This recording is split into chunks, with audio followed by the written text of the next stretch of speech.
எபிரெயர் 12ஆம் அதிகாரம் 29ஆம் வசனத்தை வாசிக்க கேட்போம். நம்முடைய தேவன் பட்சிக்கிற அக்கினியாயிருக்கிறாரே, நம்முடைய தேவன் பட்சிக்கிற அக்கினியாயிருக்கிறாரே என்று வேதம் சொல்லுகிறது. ஒரு பக்கம் அவர் அன்புள்ளவர், ஒரு பக்கம் அவர் ஒளியாயிருக்கிறவர், இன்னொரு பக்கம் அவர் அற்புதங்களை செய்கிறவர். மற்றொரு புறத்தில் வேதம் அவரை குறித்து சொல்லுகிறது, தேவன் பட்சிக்கிற அக்கினியாயிருக்கிறார் என்பதாக நாம் வாசிக்கிறோம். வேத புஸ்தகம் முழுவதையும் கவனமாய் வாசிக்கும் போது பல இடங்களில் தேவன் அக்கினியாக தன்னை வெளிப்படுத்தி இருக்கிறதை நீங்கள் பார்க்க முடியும். யாத்திராகமம் 3ஆம் அதிகாரம் 2ஆம் வசனத்தை வாசிக்கும் போது மோசே என்ற ஒரு மனிதனுக்கு தேவன் தன்னை வெளிப்படுத்தும் போது ஒரு முட்செடியில் பற்றி எரிகிற அந்த நெருப்பு, அந்த அக்கினிக்கு நடுவில் இருந்து ஆண்டவர் பேசினார். அந்த அக்கினிக்கு நடுவில் இருந்து தேவனுடைய வார்த்தை வெளிப்பட்டது. அதற்குள்ளிருந்து பேசி தன்னை வெளிப்படுத்தினதை நாம் அங்கே வாசிக்கிறோம். யாத்திராகமம் 13ஆம் அதிகாரம் 21ஆம் வசனம் வாசிக்கும் பொழுது, இஸ்ரவேல் மக்களை தேவன் வழி நடத்தி கொண்டே செல்லும் போது பகலிலே மேக ஸ்தம்பத்திலும் இரவிலே அக்கினி ஸ்தம்பத்திலும் கர்த்தரே முன்னடந்தார் என்று வேதம் சொல்லுகிறார்.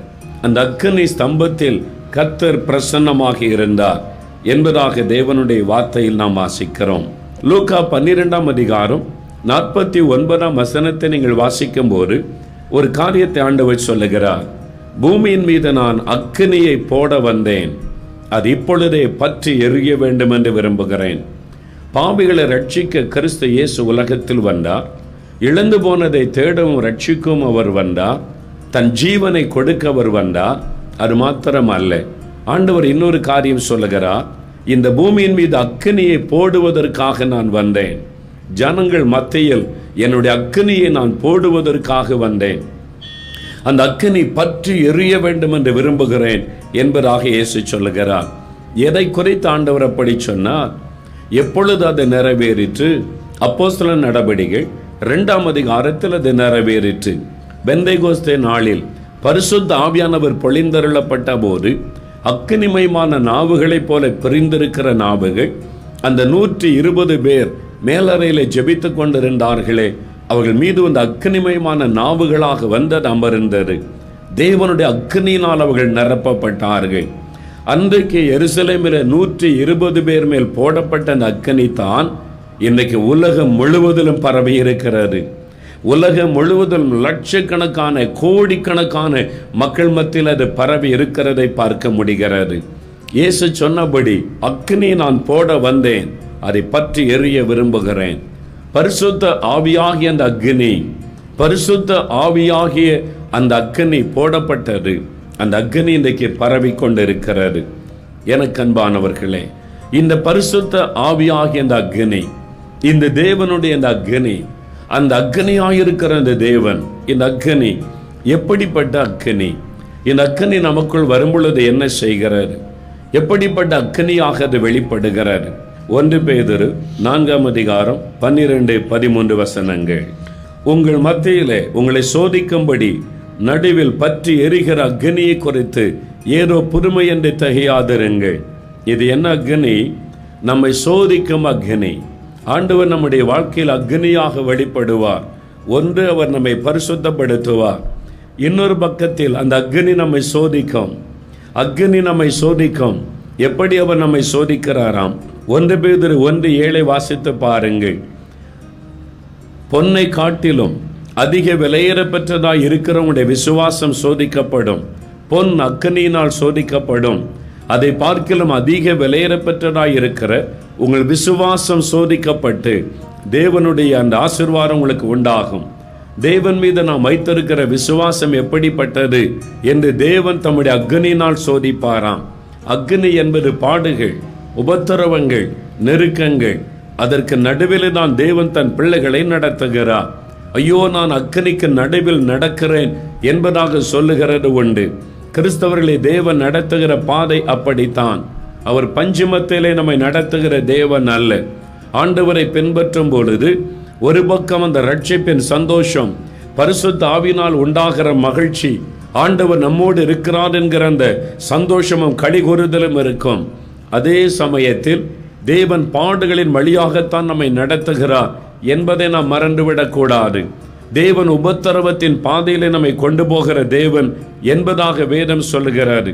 யோவான் 16:33 வாசித்து பாருங்கள். உலகத்தில் உங்களுக்கு உபத்திரவம் உண்டு, ஆனாலும் திடன் கொள்ளுங்கள் என்று சொன்னார். இயேசுவை பின்பற்றும் பொழுது உபத்திரவம் உண்டு, பாடுகள் உண்டு, நெருக்கங்கள் உண்டு. ஆண்டவரை தேடி என்னத்தை கண்டீர்கள் என்று மற்றவர்கள் உங்களை பரிகசிக்கிற சூழ்நிலைகள் காணப்படலாம். இந்த இயேசுவை தேடி உங்களுக்கு என்ன நடந்துவிட்டது என்று மற்றவர்கள் அற்பமாய் பேசுகிற சூழ்நிலை வரலாம்.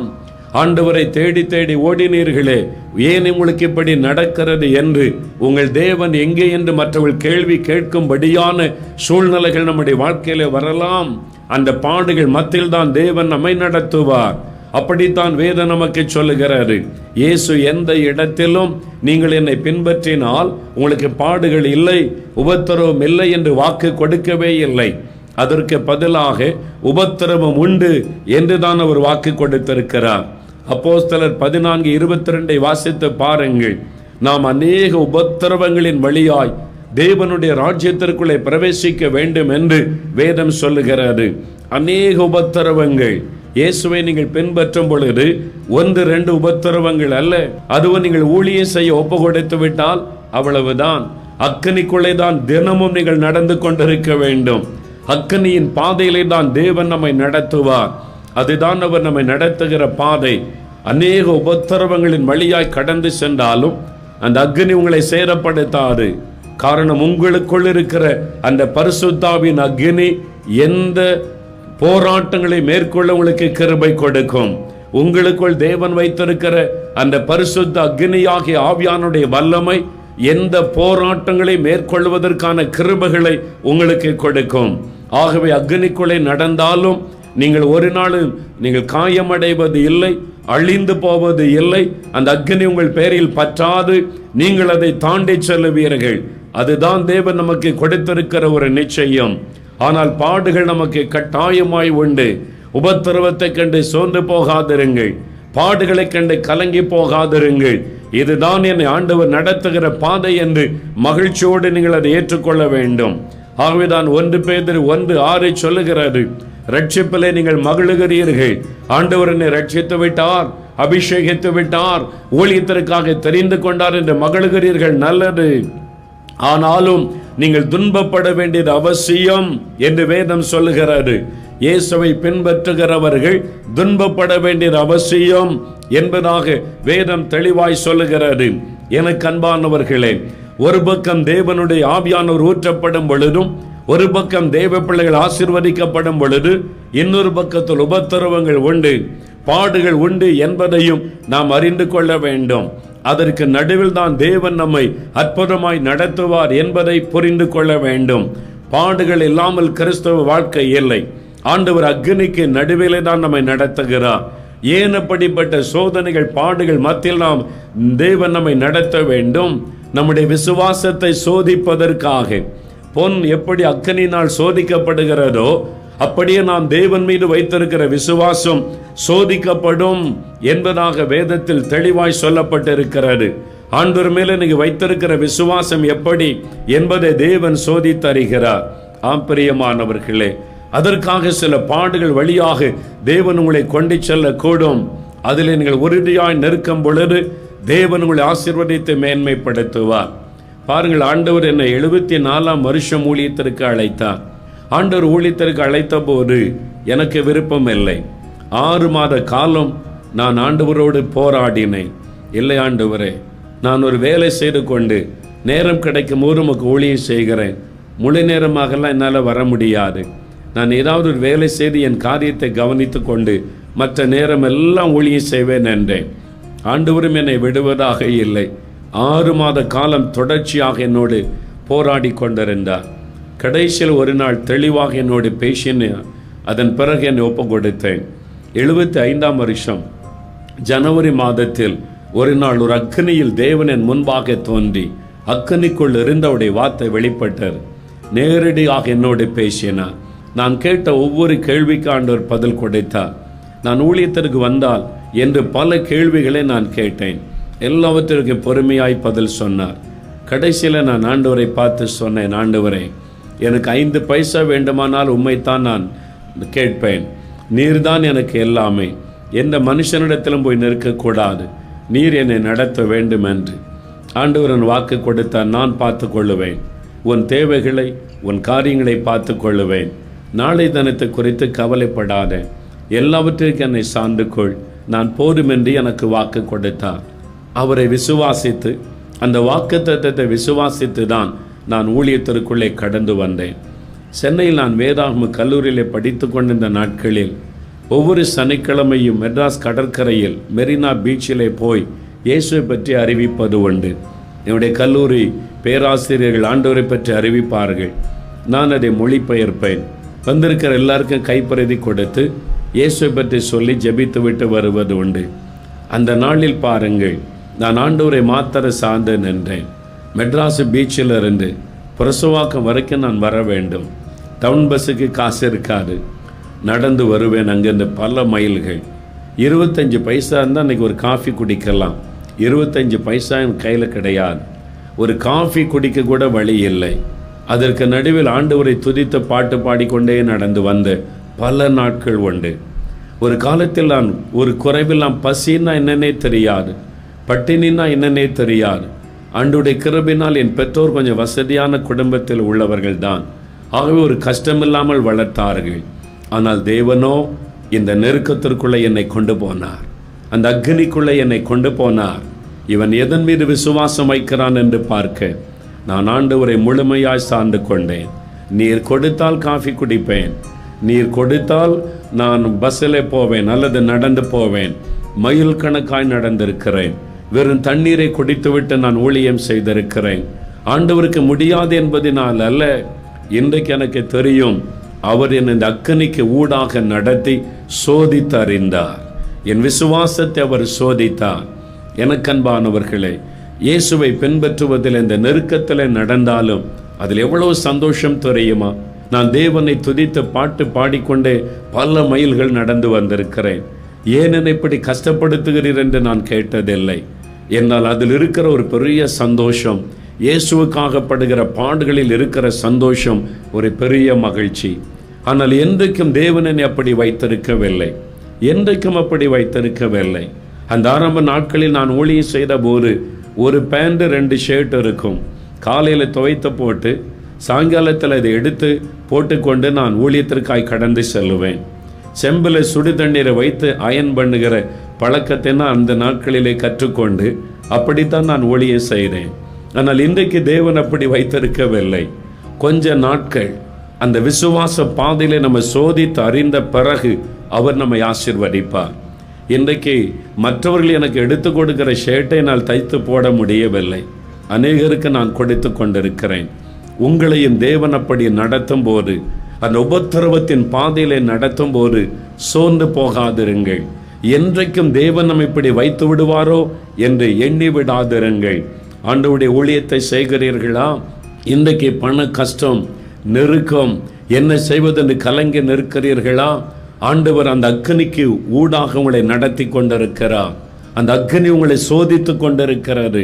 நீங்கள் சுத்த பொன்னாக விளங்கும் பொழுது கர்த்தர் உங்களை ஆசீர்வதித்து உங்களை மகிழ பண்ணுவார். இந்த அக்னி அவசியம். அவர் அக்னியாக பல சமயங்களில் நம்முடைய வாழ்க்கையில் சோதிக்கிற அக்னியாக வெளிப்படுவார். அந்த சோதனைக்கு வழியாக உங்களை நடத்தும் போது சோர்ந்து போகாதிருங்கள். முன்வைத்த காலை பின் வைக்காதிருங்கள். இந்த இயேசு எனக்கு போதும் என்று உறுதியாயிருங்கள். அப்பொழுது ஆண்டவர் ஒரு காலம் வரும்பொழுது உங்களை ஆசீர்வதித்து மேன்மைப்படுத்துவார். ஆகவே உங்களுடைய விசுவாசம் கட்டாயம் அக்னியினாலே சோதிக்கப்படும். ஆண்டவர் மீது நீங்கள் வைத்திருக்கிற அன்பு சோதிக்கப்படும். யோபுவின் சரித்திரத்தை வாசித்து பாருங்கள். ஏன் அந்த மனிதன் நீதிமான், அவன் ஒரு சன்மார்க்கன், அவன் தேவனுக்கு பயந்து நடக்கிறவன் என்று தேவனால் சாட்சி பெற்றவன், அவனுக்கு ஏன் இப்படிப்பட்ட இழப்புகள் வர வேண்டும்? அவனுடைய 10 பிள்ளைகள் என்ன பாவம் செய்தார்கள்? ஏன் ஒரே நாளில் அந்த பிள்ளைகள் மரிக்க வேண்டும்? ஏன் அவனுடைய சொத்துக்கள் எல்லாம் அவனை விட்டு எடுக்கப்பட வேண்டும்? அவன் என்ன பாவம் செய்தான்? தேவனைத்தானே உறுதியாய் பற்றியிருந்தான். கர்த்தர் நல்லவர் என்று அவரைத்தானே தொழுது கொண்டிருந்தான். அவனுக்கு ஏன் அப்படி நடக்க வேண்டும்? தேவன் சோதிக்கிறவர். அவர் சோதித்தருகிற அந்த அக்னி அவனை சோதித்தது. அவன் தேவன் மீது வைத்திருக்கிற அன்பு எப்படிப்பட்டது? பிள்ளைகளுக்காக அவன் ஆண்டவரை நேசிக்கிறானா, சொத்துக்களுக்காக ஆண்டவரை நேசிக்கிறானா என்று அவன் சொன்னான். பிள்ளைகள் அத்தனை பேரும் போனாலும் சரி, சொத்துக்கள் எல்லாவற்றையும் இழந்தாலும் சரி, கர்த்தர் கொடுத்தார், கர்த்தர் எடுத்தார். கர்த்தருடைய நாமத்திற்கு ஸ்தோத்திரம். நான் அவரை குறை சொல்லுவது இல்லை, நான் அவரை குற்றம் சொல்லுவது இல்லை என்று அதிலே உறுதியாயிருந்தான். தேவன் சோதித்து அறிந்த பிறகு 2 மடங்கு அவனை ஆசீர்வதித்தார். இன்றைக்கு நீங்கள் அக்னிக்கு ஊடாக நடந்து கொண்டிருக்கலாம். தேவனாகிய அந்த அக்னி இன்னைக்கு உங்களை சோதித்து கொண்டிருக்கலாம்.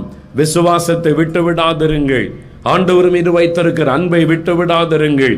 நீங்கள் சோதிக்கப்பட்ட பிறகு தேவன் உங்களை 2 மடங்கு ஆசீர்வதிப்பார்.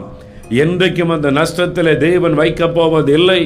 இன்றைக்கு உலகம் உங்களை பரிகசிக்கலாம், இன்றைக்கு உலகம் உங்களை கேவலமாய் பேசலாம், இன்றைக்கு உலகம் உங்களை ஏளனமாய் சொல்லலாம்.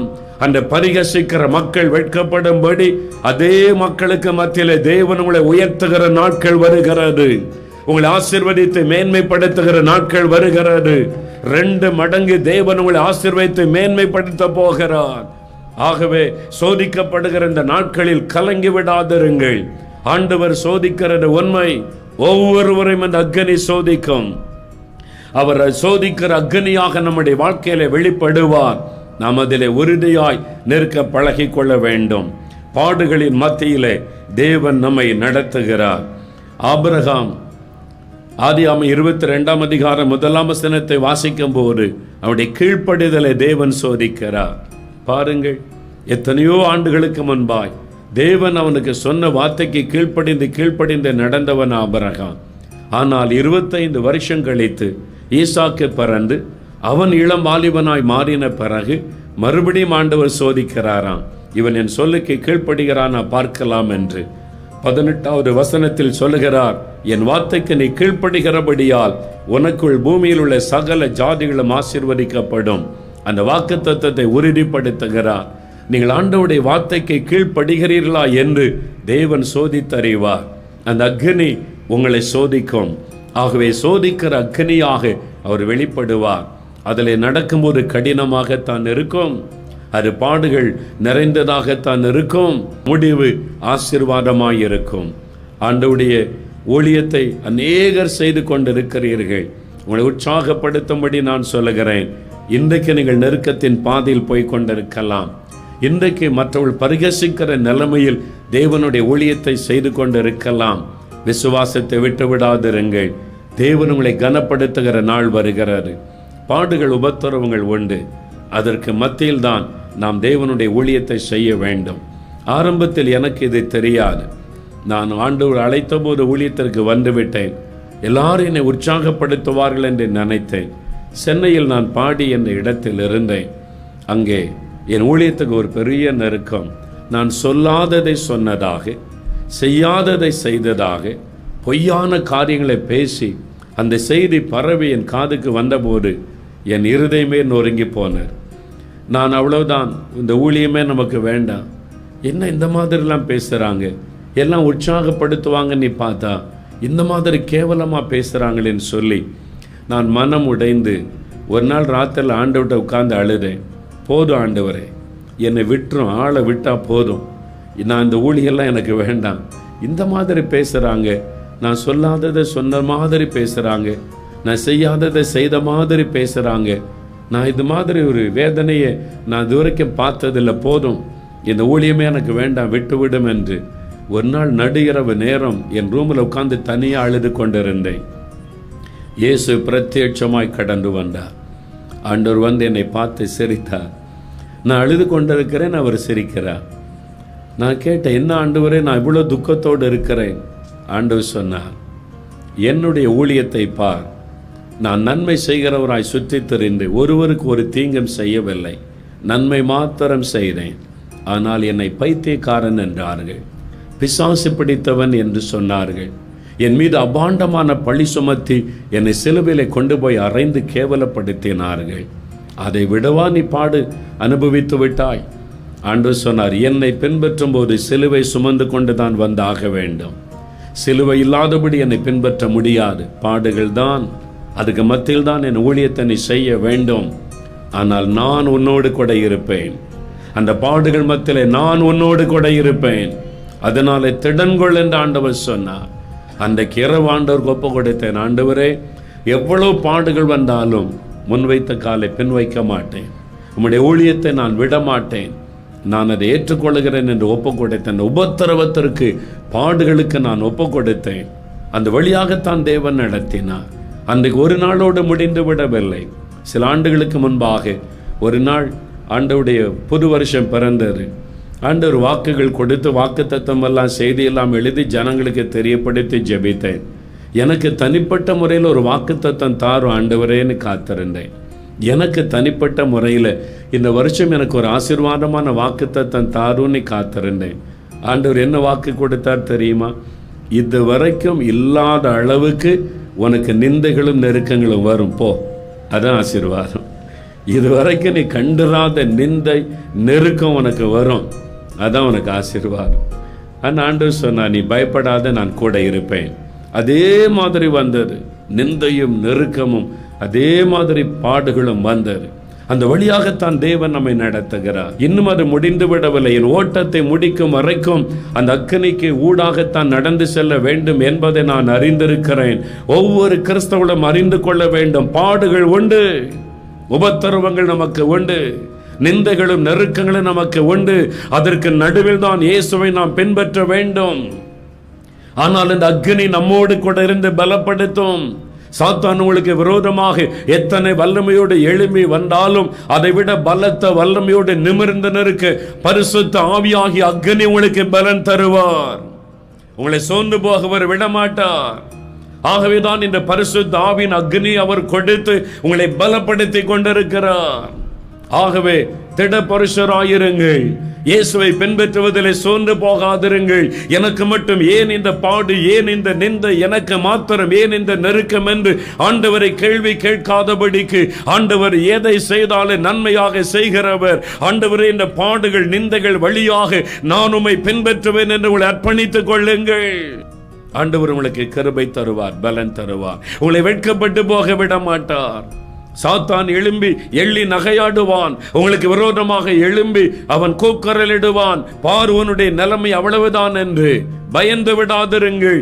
சாத்தான் எத்தனை வல்லமையோடு உங்களுக்கு விரோதமாக எழும்புகிறானோ அதைவிட பலத்த வல்லமையோடு கர்த்தருடைய ஆவியானவர் உங்களுக்காக கொடியேற்றுவார். சாத்தானுடைய ஒரு வல்லமையும் உங்களை மேற்கொள்ளாதபடி அவர் உங்களை பலப்படுத்தி கொண்டே இருப்பார். அந்த அக்னி உங்களை சோதித்தறியும். அவர் சோதித்து பார்த்து உங்களை ஆசீர்வதித்து அவர் மகிழுவார். எப்பொழுதெல்லாம் நெருக்கம் வருகிறதோ அதை தொடர்ந்து ஆசீர்வாதம் வருகிறதை என் ஊழிய பாதையிலே நான் பார்த்திருக்கிறேன். எப்பொழுதெல்லாம் நான் நெருக்கப்பட்டு நிந்திக்கப்படுகிறேனோ அதை தொடர்ந்து பெரிய ஆசீர்வாதம் ஊழியத்தில் வருகிறதை நான் பார்த்திருக்கிறேன். ஆகவே சோர்ந்து போகாதிருங்கள். அவர் சோதிக்கிற அக்கினியாக வெளிப்படுவார். உங்களை சோதிப்பார். உங்களுடைய கீழ்ப்படிதலை, அவர் மீது வைத்திருக்கிற அன்பை, உங்கள் விசுவாசத்தை அவர் சோதிப்பார். ஆனாலும் கூட நீங்கள் உறுதியாய் இருக்கும்போது ஆண்டவர் மகிழ்ச்சி அடைந்து உங்களை ஆசீர்வதித்து உங்களை கனப்படுத்துவார், உங்களை சந்தோஷப்படுத்துவார். சோர்ந்து போகாதிருங்கள். ஆண்டவர் செய்தியின் மூலமாய் உங்களோடு பேசுகிறார். நீங்கள் அதை உணர்றீங்கல்ல? ஆண்டவர் உங்களோடு பேசுவதை, உங்களுடைய விசுவாசத்தை பலப்படுத்துவதை உணர்கிறீங்க.